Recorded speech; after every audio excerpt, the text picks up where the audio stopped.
Sir আমরা যদি এখনকার প্রেক্ষাপটে একটু দেখি যে শিশুদেরকে কিন্তু আমরা এখন অনেক বেশি দেখি যে খেলার সামগ্রী তুলে দেওয়ার বদলে কিন্তু আমরা গেজেট তুলে দিচ্ছি তাদের হাতে। সো জিনিসটা অনেকটুকু আমাদের টেকনোলজিক্যাল অ্যাডভান্সমেন্টেরও একটা বিষয় থাকে, কিন্তু এত ছোট বাচ্চার হাতে যখন আমরা ডিভাইস দেখি সেখানে কিন্তু সেটার সামাজিক দক্ষতা বিকাশের জায়গাগুলোও কিন্তু অনেকটুকু কম থাকে। এই বিষয়টা আপনি কিভাবে দেখছেন যে সৃষ্টিশীল খেলা বা সৃজনশীল বিষয়গুলোকে সামনে ফোকাস করাটা দরকার কিনা, বা এই যে আমরা ডিভাইস তুলে দিচ্ছি সেই বিষয়ে আসলে কতটুকু আমাদের মনিটরিং থাকা উচিত? এটা মা বাবাকে অবশ্যই খেয়াল রাখতে হবে যে বয়সে তার হাতে যেটুকু দেওয়ার দরকার সেইটুকু দেওয়ার পরিবর্তে যদি আমরা ডিভাইস দিই, তাহলে ডিভাইসের ভিতরে যে নেগেটিভ বিষয়গুলো আছে সেগুলো তার সামনে আসতে পারে, সে খারাপ হয়ে যেতে পারে। করোনাকালীন সময় থেকে আমাদের বাচ্চাদের হাতে এই ডিভাইসগুলো চলে আসছে।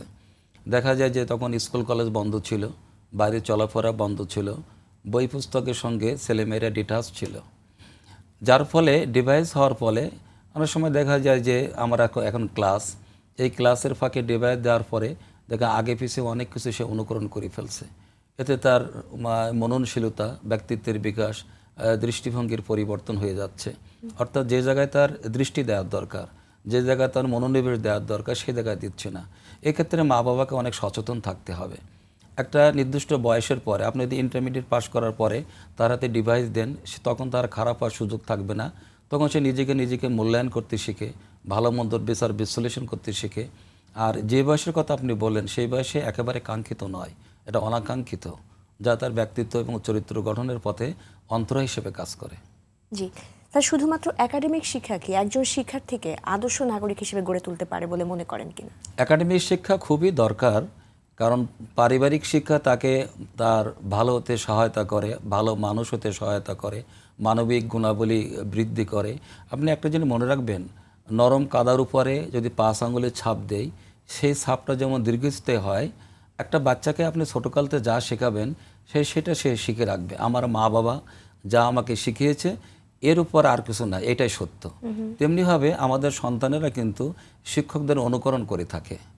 আপনার প্রথমে দরকার আপনার কারিকুলাম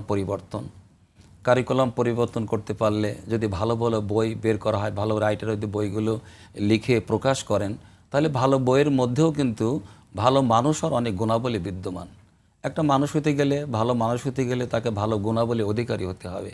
এই ভালো গুণাবলীগুলো সে বইয়ের মধ্যে থেকে জ্ঞান অর্জন করতে পারে। সুতরাং প্রাতিষ্ঠানিক শিক্ষার বিকল্প নাই।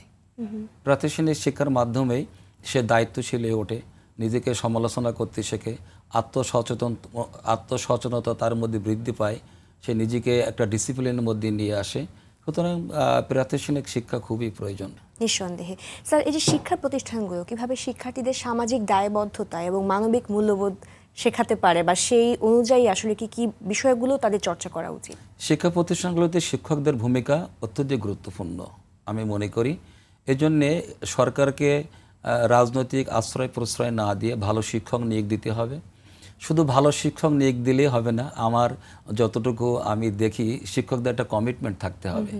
সঠিক সময়ে ক্লাসে যাওয়া, প্রস্তুতি নিয়ে ক্লাসে যাওয়া, হাতে চক ডাস্টার থাকবে বা কলম ডাস্টার থাকবে, আমি কি আজকে শেখাবো এটা যদি আমার পূর্বে যদি প্ল্যান থাকে, পরিকল্পনা থাকে, তাহলে ছাত্ররাও কিন্তু ক্লাসে একটা ইন্টারেস্ট পাবে এবং ভালো করে তারা শেখার জন্যে তারা আগ্রহী থাকবে, মুখী থাকবে যে অমুক স্যার আমাদের ক্লাসে আজ করাবেন, ভালো কিছু শেখাবেন উনি।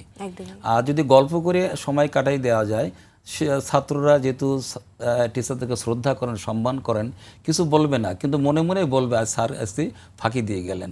সেইখান থেকে আমি দেখছি যে ভালো শিক্ষকের গুণাবলীও থাকতে হবে, কমিটমেন্ট থাকতে হবে, এবং ছাত্রদের ক্লাসে যে ভালো কিছু শেখাতে হবে, তাদেরকে স্বপ্ন দেখাতে হবে, বলতে হবে যে এই পৃথিবীতে তুমি জন্মগ্রহণ করেছো, এই পৃথিবীর বৃক্ষরাজি তরুলতা, এই পৃথিবীর পাহাড় পর্বত, নদী নালা, খাল বিল, সাগর মহাসাগর এত সুন্দর করে আল্লাহ তাআলা সৃষ্টি করেছেন, তুমি আরও অনেক সুন্দর।